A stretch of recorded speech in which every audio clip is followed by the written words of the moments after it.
আসসালামু আলাইকুম। Times news 24 YouTube চ্যানেলে সবাইকে স্বাগত জানাই। শুরুতেই সংবাদ শিরোনাম, এরপর বিস্তারিত। যুক্তরাষ্ট্রের সামরিক বাহিনীতে যোগ দিচ্ছে সবচেয়ে বিধ্বংসী বিমান F-47। যুক্তরাষ্ট্রের হামলার শঙ্কায় ভূগর্ভস্থ আশ্রয়ে খামেনি। ভেনেজুয়েলার তেল উৎপাদন বাড়াতে যুক্তরাষ্ট্রের তোড়জোড়। ইরানে হামলার দ্বারপ্রান্তে যুক্তরাষ্ট্র। এতক্ষণ শুনছিলেন সংবাদ শিরোনাম, এখন বিস্তারিত। যুক্তরাষ্ট্রের সামরিক বাহিনীর ষষ্ঠ প্রজন্মের স্টেলথ ফাইটার জেট F-47কে এখন পর্যন্ত তৈরি হওয়া সবচেয়ে বিধ্বংসী যুদ্ধবিমান বলে মন্তব্য করেছেন ডোনাল্ড ট্রাম্প। বুধবার সুইজারল্যান্ডের ডাভোসে বিশ্ব অর্থনৈতিক ফোরামের বার্ষিক সম্মেলনে বক্তব্য দিতে গিয়ে তিনি একথা বলেন। একই সঙ্গে তিনি প্রশ্ন তোলেন, কেন এই বিমানের নাম রাখা হয়েছে 47। ট্রাম্প বলেন, ওরা এর নাম দিয়েছে 47, যদি আমার এটা পছন্দ না হয় আমি 47 নাম্বারটা তিলে দেব। ভাবছি কেন ওরা 47 নাম রেখেছে, কিন্তু যদি আমার পছন্দ না হয় তাহলে আমি 47 বাদ দেব। F-47 ফাইটার জেট সম্পর্কে। F-47 উন্নত স্টেলথ প্রযুক্তি ব্যবহার করে, যা রাডারে ধরা পড়ার সম্ভাবনা কমিয়ে দেয়।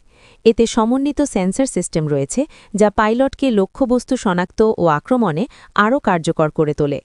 বিমানের ককপিটের কাছে ছোট ডানা ক্যানার ডিজাইন রয়েছে, যা স্থিতিশীলতা বাড়ায় এবং নিখুঁত বাঁক ও কৌশলী ম্যানুভার সম্ভব করে। এটি দীর্ঘ পাল্লার যুদ্ধের জন্য তৈরি এবং উন্নত ক্ষেপণাস্ত্র ব্যবহার করে দূর থেকে লক্ষ্যবস্তুতে আঘাত হানতে পারে, পাশাপাশি কাছাকাছি ডগ ফাইটেও সক্ষম।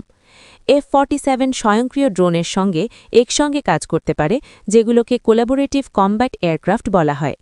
বিমানের নকশায় বোয়িংয়ের YF-118G বার্ড অফ প্রে-এর কিছু উপাদান ব্যবহার করা হয়েছে, যেমন স্থিতিশীলতার জন্য কোণাকৃতির ডানা এবং উন্নত বায়ুগতিবিদ্যার জন্য বাঁকানো নাক।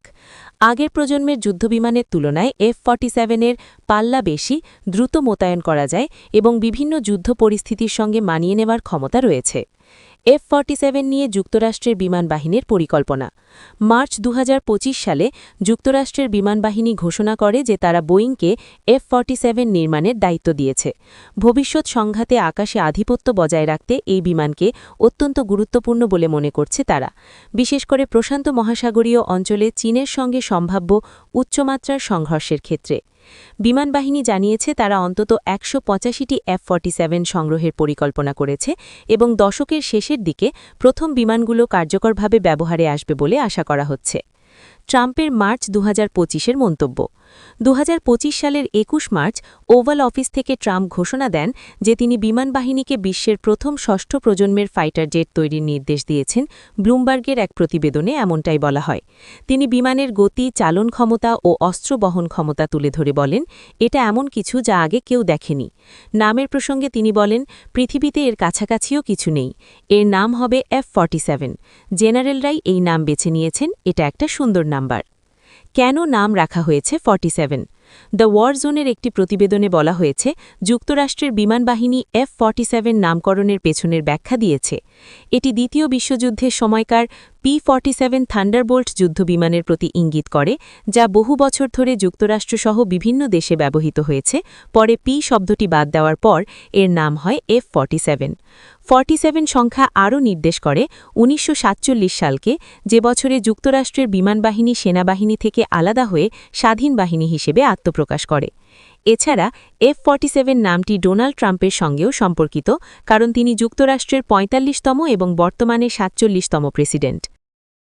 যুক্তরাষ্ট্রের সম্ভাব্য হামলার শঙ্কায় ইরানের সর্বোচ্চ নেতা আয়াতুল্লাহ আলী খামেনিকে তেহরানের একটি বিশেষ ভূগর্ভস্থ আশ্রয়কেন্দ্রে সরিয়ে নেওয়া হয়েছে বলে জানিয়েছে ইরান ইন্টারন্যাশনাল। গণমাধ্যমটি সরকারের ঘনিষ্ঠ 2টি সূত্র থেকে জানিয়েছে, যুক্তরাষ্ট্রের হামলার ঝুঁকি বেড়েছে এমন মূল্যায়নের পর দেশটির শীর্ষ সামরিক ও নিরাপত্তা কর্মকর্তারা খামেনিকে নিরাপদে রাখার সিদ্ধান্ত নেন। সূত্রগুলো জানায়, ওই স্থাপনাটি অত্যন্ত সুরক্ষিত এবং সেখানে পরস্পর সংযুক্ত একাধিক টানেল রয়েছে। এছাড়া বলা হয়েছে, সর্বোচ্চ নেতার তৃতীয় পুত্র মাসুদ খামেনি এখন তার দপ্তরের দৈনন্দিন কার্যক্রমের দায়িত্ব নিয়েছেন এবং সরকারের নির্বাহী শাখাগুলোর সঙ্গে যোগাযোগের প্রধান মাধ্যম হিসেবে কাজ করছেন। এদিকে ইরানে হামলা চালানোর প্রস্তুতির শীর্ষের কাছাকাছি আছে যুক্তরাষ্ট্র। এবার দেশটি ইরানে হামলা চালাবে বলে ধারণা করছে ইসরায়েল। তবে মার্কিন প্রেসিডেন্ট ডোনাল্ড ট্রাম্প এ নিয়ে এখনও চূড়ান্ত সিদ্ধান্ত নেননি। ইসরায়েলি সংবাদ মাধ্যম চ্যানেল 12 বলেছে, হামলার পর ইরান যে পাল্টা হামলা চালাবে সেটিরও প্রস্তুতি নিচ্ছেন মার্কিন সেনারা। মধ্যপ্রাচ্যে রণতরী, যুদ্ধবিমানসহ অন্যান্য যুদ্ধাস্ত্র মোতায়েনে যুক্তরাষ্ট্রের আর কয়েকদিন সময় লাগবে। চ্যানেল 12 জানিয়েছে, গত 8 মাসের মধ্যে মধ্যপ্রাচ্যে এবারই সবচেয়ে বড় সেনা ও যুদ্ধাস্ত্র জড়ো করছে যুক্তরাষ্ট্র, যার মধ্যে রয়েছে রণতরী, USS Abraham Lincoln, guided missile destroyer এবং ক্রুজার। এর সঙ্গে আছে ফাইটার স্কোয়াড্রন্স এবং বাড়তি আকাশ ও মিসাইল প্রতিরক্ষা ব্যবস্থা। ভেনেজুয়েলার অপরিশোধিত তেলের উৎপাদন দ্রুত বাড়ানোর লক্ষ্যে চিভরনসহ অন্যান্য তেল উৎপাদনকারী প্রতিষ্ঠান এবং বড় তেলক্ষেত্র সেবা কোম্পানির সঙ্গে আলোচনা করছে যুক্তরাষ্ট্র। একই সময়ে ভেনেজুয়েলা সরকারও তেল উৎপাদন বাড়ানোর নতুন লক্ষ্য নিয়েছে। ব্লুমবার্গ নিউজের বরাতে রয়টার্স জানিয়েছে, ভেনেজুয়েলার তেল উৎপাদনে তোড়জোড় বাড়িয়েছে ট্রাম্প প্রশাসন। সংশ্লিষ্ট জ্যেষ্ঠ প্রশাসনিক কর্মকর্তাদের উদ্ধৃত দিয়ে প্রতিবেদনে বলা হয়, ভেনেজুয়েলার পুরনো ও জরাজীর্ণ তেল অবকাঠামো মেরামত ও আধুনিকায়নের জন্য কয়েকটি মার্কিন তেলসেবা কোম্পানিগুলোকে কাজে লাগাবে যুক্তরাষ্ট্র। প্রতিবেদনে বলা হয়, এর আওতায় পুরনো যন্ত্রপাতি বদলানো, ক্ষতিগ্রস্ত সরঞ্জাম মেরামত এবং পুরনো ড্রিলিং সাইট নতুন করে চালুর পরিকল্পনা করেছে ট্রাম্প প্রশাসন।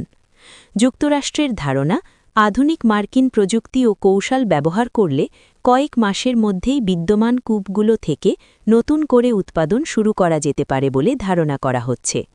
তারা সীমিত বিনিয়োগ ও স্বল্প সময়ে ভেনেজুয়েলার তেল উৎপাদন কয়েক লাখ ব্যারেল পর্যন্ত বাড়িয়ে নিতে চায়। রয়টার্স জানিয়েছে, তারা তাৎক্ষণিকভাবে ব্লুমবার্গের এই প্রতিবেদন যাচাই করতে পারেনি। এ বিষয়ে হোয়াইট হাউস, চিভরন, এসএলবি ও বাকের হিউজেসের মন্তব্য চাইলেও সাড়া পায়নি রয়টার্স।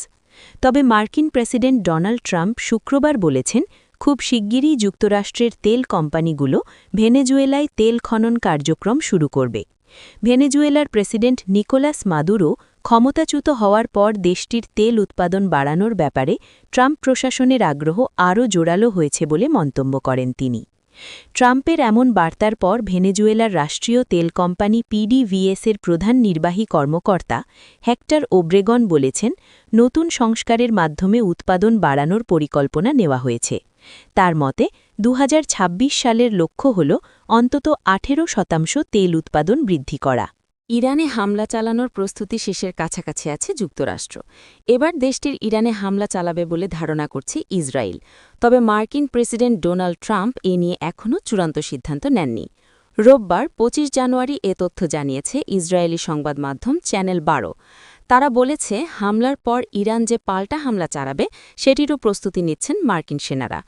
সংবাদ মাধ্যম কি আরও বলেছে, মধ্যপ্রাচ্যের রণতরী, যুদ্ধবিমান সহ অন্যান্য যুদ্ধাস্ত্র মোতায়েনে যুক্তরাষ্ট্রের আর কয়েকদিন সময় লাগবে। চ্যানেল 12 জানিয়েছে, গত 8 মাসের মধ্যে মধ্যপ্রাচ্যে এবারই সবচেয়ে বড় সেনা ও যুদ্ধাস্ত্র জড়ো করছে যুক্তরাষ্ট্র, যার মধ্যে রয়েছে রণতরী USS Abraham Lincoln, guided missile destroyer এবং ক্রুজার। এর সঙ্গে আছে ফাইটার স্কোয়াড্রন্স এবং বাড়তি আকাশ ও মিসাইল প্রতিরক্ষা ব্যবস্থা। গত সপ্তাহে প্রেসিডেন্ট ডোনাল্ড ট্রাম্প জানান, ইরানের দিকে তাদের বিশাল নৌবহর যাচ্ছে। তার এমন মন্তব্যের পর ইরানে মার্কিনীদের হামলার গুঞ্জন জোরালো হচ্ছে। যদিও ট্রাম্প বলেছেন, তিনি এসব যুদ্ধাস্ত্র ব্যবহার করতে চান না, এর বদলে ইরান সরকারের সঙ্গে সংলাপ চান। জীবনযাত্রার ব্যয় বৃদ্ধি নিয়ে গত 28 ডিসেম্বর ইরানে বিক্ষোভ শুরু হয়, যা অল্প সময়ের মধ্যে সরকার বিরোধী সহিংস বিক্ষোভে রূপ নেয়। বিক্ষোভ দমনে কঠোর অবস্থান নেয় ইরানের নিরাপত্তা বাহিনী। মানবাধিকার সংস্থাগুলোর তথ্য অনুযায়ী নিরাপত্তা বাহিনীর গুলিতে প্রায় 4000 মানুষ নিহত হয়েছেন। ট্রাম্প বিক্ষোভ চলার সময় হুমকি দিচ্ছিলেন ইরানে হামলা চালাবেন, কিন্তু পরবর্তীতে তিনি জানান, ইরান হত্যা বন্ধ করে দেওয়ায় হামলার পরিকল্পনা থেকে তারা সরে এসেছেন।